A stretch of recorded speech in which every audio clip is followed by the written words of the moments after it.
Tonight on Reporting Scotland, a return to the Cabinet for the former Finance Secretary Kate Forbes.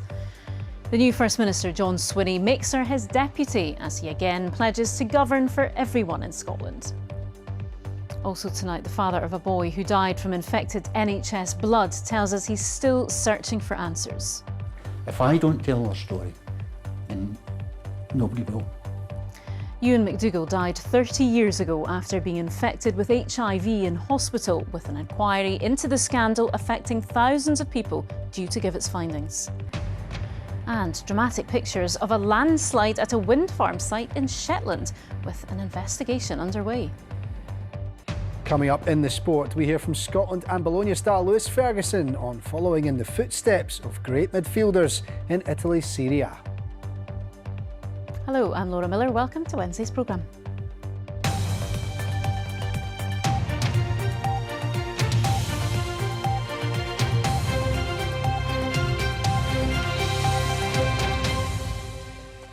John Swinney was officially sworn in as First Minister today. Afterwards, it was straight to Bute House, his official residence, to name his cabinet.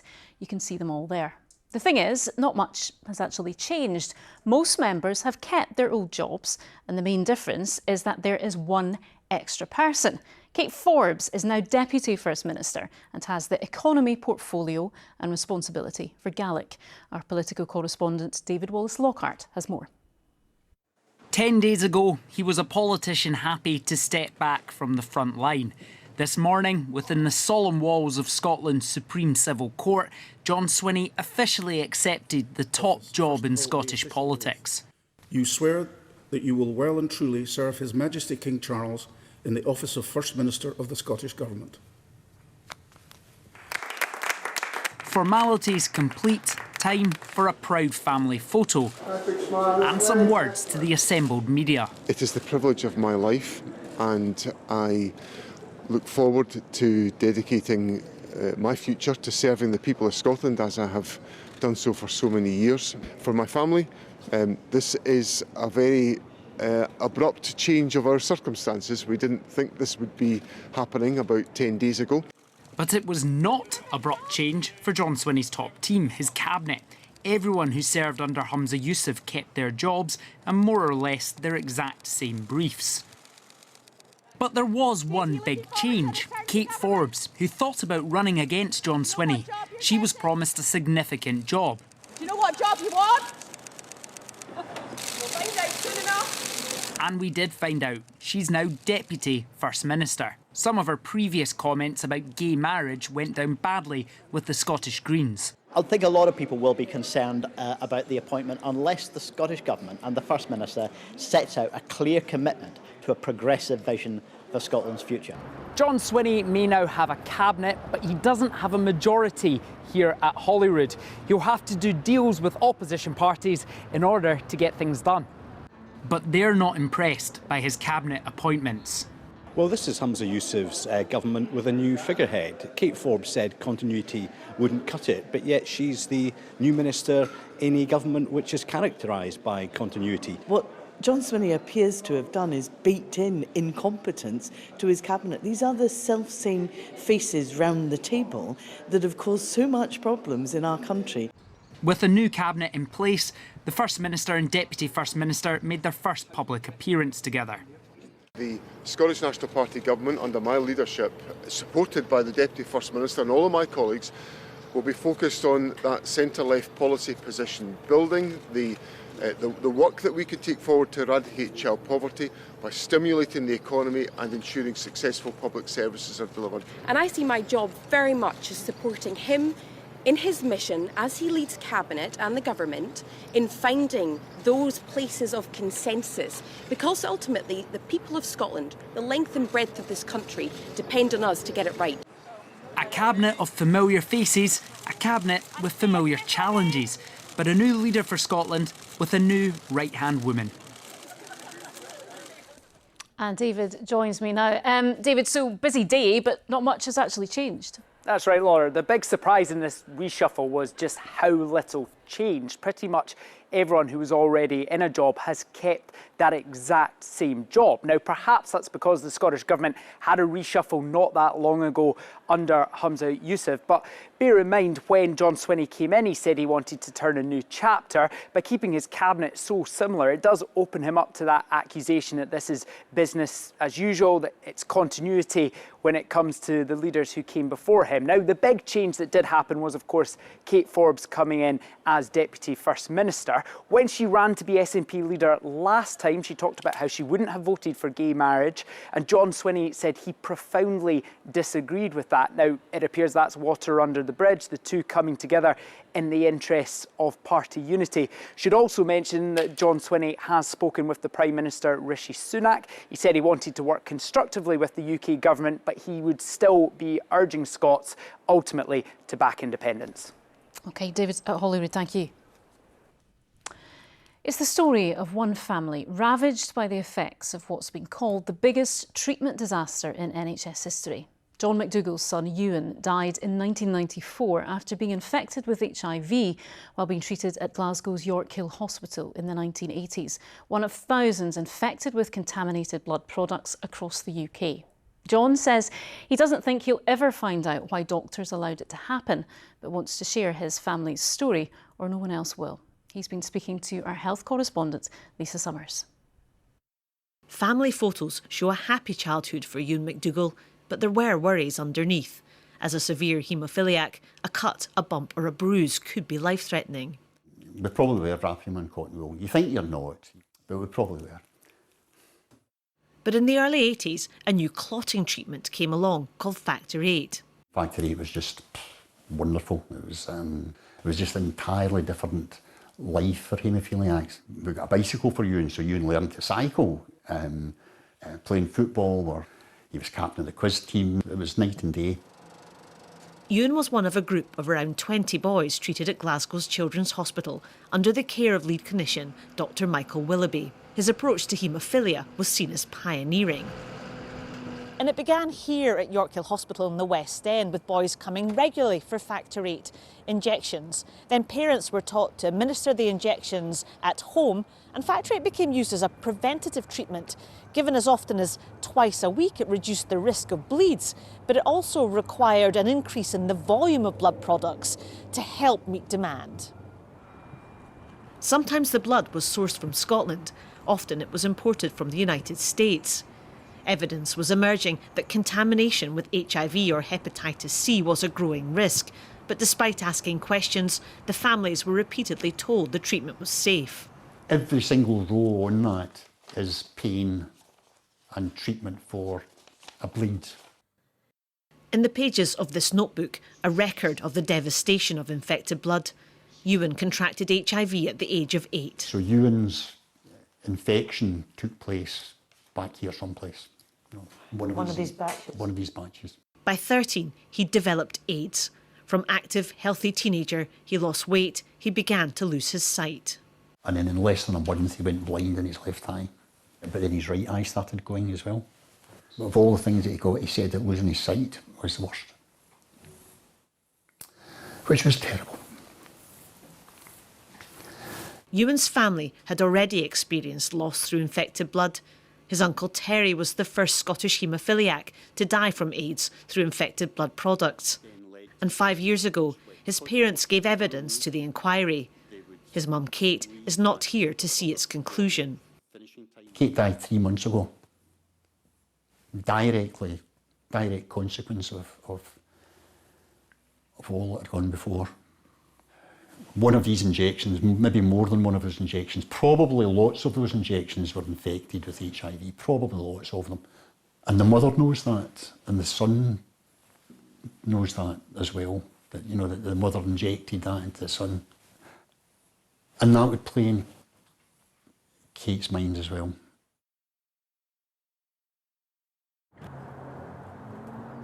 It's been 30 years since John has been to this marina on Loch Lomond. I suppose I was a bit scared to come back, to tell you the truth. But it's good to be, it's unchanged. Shortly before Ewan died, he bought a boat with a settlement payment he received. I drove the boat out to the bottom of the loch there, And then Ewan took over, pushed me out of the way and said, now let's see what this baby can do, was his expression. And he then drove at 26 miles up to the top of the loch, turns and drove at 26 miles back down the loch again. Shortly after that trip, Ewan died. I want people to know Ewan's story. And I want people to know Terry's story. And Kate now as well. If I don't tell her story, then nobody will.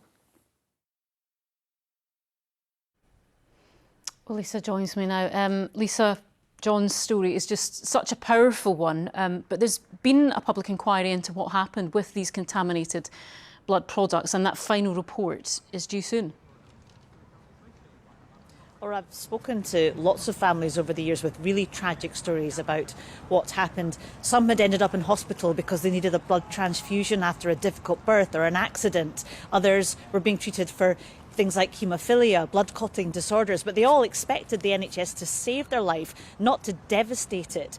Now, in less than 2 weeks' time, the public inquiry will publish its final report. It's looking at what went wrong, who was responsible, whether there's a cover-up. It's already made recommendations on compensation. Now, John is not convinced he'll ever learn why it was that doctors at York Hill continued to use these products when the evidence of the risks was evident.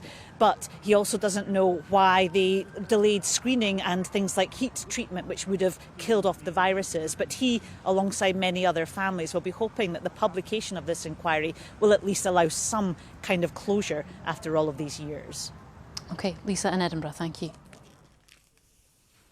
Now, you might remember the story we brought you last year about Stacey and her 6-year-old son Archie. They were facing eviction from a homeless flat when we first visited and handed a court summons in the middle of our interview because the landlord wanted the property back. She'd spent a decade being moved around several temporary homeless flats in Edinburgh.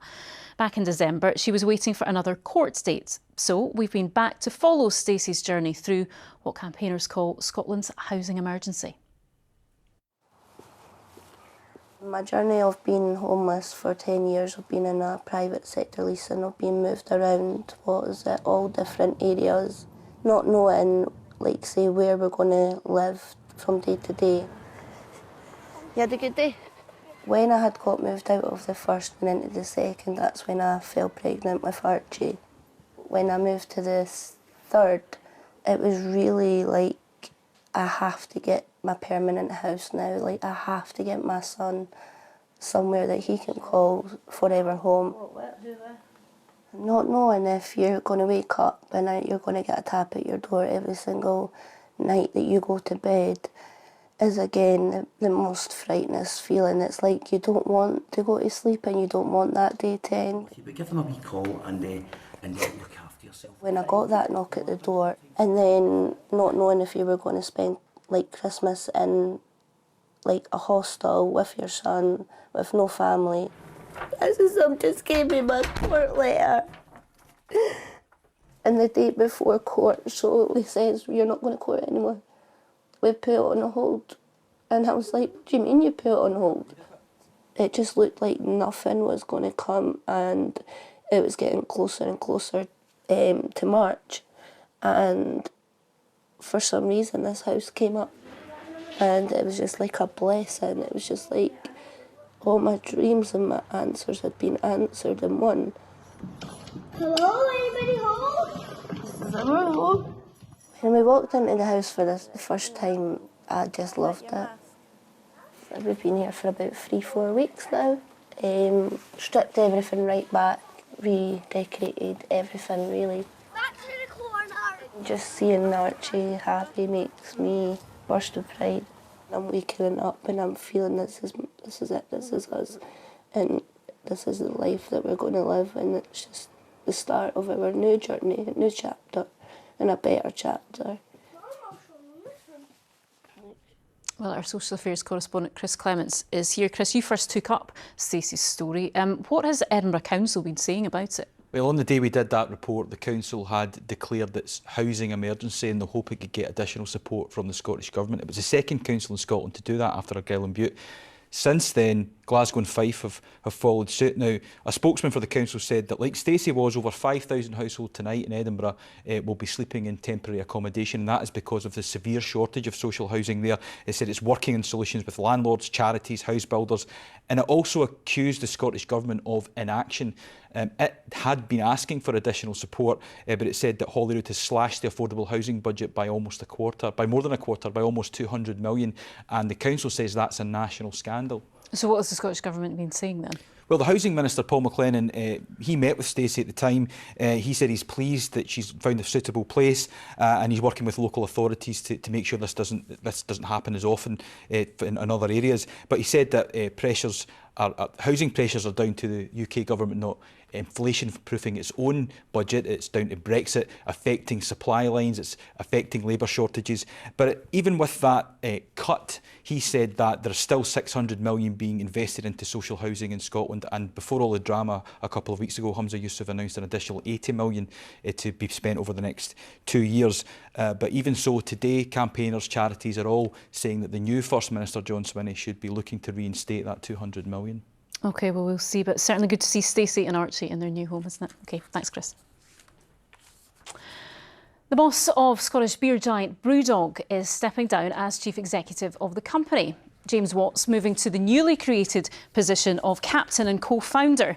He's being replaced as CEO by the brewery's chief operating officer, James Arrow. Mr Watt co-founded BrewDog in Fraserburgh in 2007 and expanded around the world. His tenure covered a time when some former workers claimed there was a culture of fear in the business and toxic attitudes towards staff. Now, as the weather gets warmer, you might be thinking about a trip to one of Scotland's beautiful beaches. But as you can see one volunteer pointing out on the beach in Portobello here, many are still showing the scars of the severe and frequent storms of the past few months. Sand levels are lower and many adjacent structures have been damaged.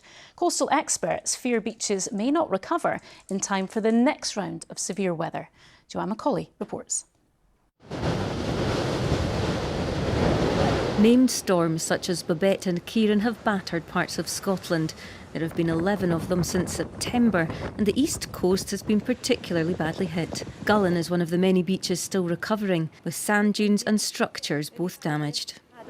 We've lost, we think, over 10 metres worth of dune front all the way along the coast, but particularly here at Gullen and at Yellowcraig. This is the main path down from the car park to the beach. And as you can see, the whole front's just been taken off. This has already been reprofiled 4 or 5 times over this winter, which we haven't had to do before. The loss of sand from beaches means that previously covered up items like this drain on Portobello Beach are now exposed. And this is the level where the sand used to be. Colin Cornwell, who's lived here all his life, says it's the worst he can remember. I mean, it's been bad before, and yeah, it has corrected itself. And I know there are people saying that, you know, it happens all the time, but not to this extent. We've lost a lot of sand. 6-7 feet in places. Marine experts say beaches around Scotland are experiencing similar issues because they haven't had time to recover from one storm before the next one hits. The waves get up higher and they reach further up the beach, causing more havoc. And that's exactly what we saw following Storm Babette. And it's what we've seen elsewhere with Kieran and some of the other storms that have happened too. And that frequency really hurts because it doesn't give the natural systems quite enough time to recover and to repair themselves. Councils are putting together coastal change adaptation plans to deal with stormier seasons. We need to understand which areas are going to be worst affected, and then from that we can look at the adaptations, so whether it's beach replenishment or work on our sand dunes. As we see coastal erosion, that could extend even further and, for example, could undermine our roads. As plans are made, there's concern there's not enough recovery time for beaches before more storms. Joanne Macaulay reporting Scotland. OK, let's get tonight's sport now with Lewis. You've been hearing from your namesake, actually, Lewis Yeah. Ferguson, who was a big hope for the summer's Euros, but he's not going to make it, is he? Such a shame to hear about his injury, Laura, absolutely. But all the more given the season that he's had, and it's Absolutely. been reflected in the end of season awards. So, what a season he has had. Yeah, mixed, yeah. Mixed indeed, thank you, yes. Hello, well, Scotland and Bologna midfielder Lewis Ferguson says that he is in great company after winning the award handed out to the best midfielder in Italy. The former Aberdeen player did suffer a knee injury that will see him miss Euro 2024 this summer, but was presented with the Bulgarelli No. 8 award for his performances across the season in Serie A. Previous winners include superstars like Andrea Pirlo and Daniele De Rossi. Yeah, it's great. Obviously, nice company to be in. So many fantastic players have won the award in the past. So yeah, just such a nice feeling, such a proud moment for myself. And yeah, I'm in good company. St Mirren defender Alex Gogic says it was an easy decision to extend his stay in Paisley and admits he's dreaming of going on a European adventure with them next season. The Cypriot international, who has played every minute of every league game this campaign, has signed a new 3-year deal at the club. It's been amazing. I think even from last year, I keep saying it, the changing room, the staff, everyone about the club, we're all like one big family. It's definitely my best season up to date. I think it also maybe comes with age and experience. You get more calm, you get to learn the game better, read the game better. But big credit as well to the gaffer for playing me in that position. It's all still to play for in the Premiership playoffs as Adrian Partick Thistle served up an entertaining 2-2 draw in the quarter-final first leg. Airdrie took the lead when Nikolai Todorov found the back of the net inside 5 minutes. But it was this magnificent strike from Luke Macbeth that sparked the turnaround from the visitors. Scott Robinson made it 2-1 just before the break, and the home side equalised 5 minutes into the second half through Gabby McGill to leave it perfectly poised going into the second leg at Firhill on Friday. After securing their place at the T20 Women's World Cup for the first time, Scotland's cricketers have arrived back home, hoping to inspire young girls to take up the sport. After coming close over the years, Scotland finally booked their place in October's tournament in Bangladesh after beating Ireland in the qualifiers in Abu Dhabi.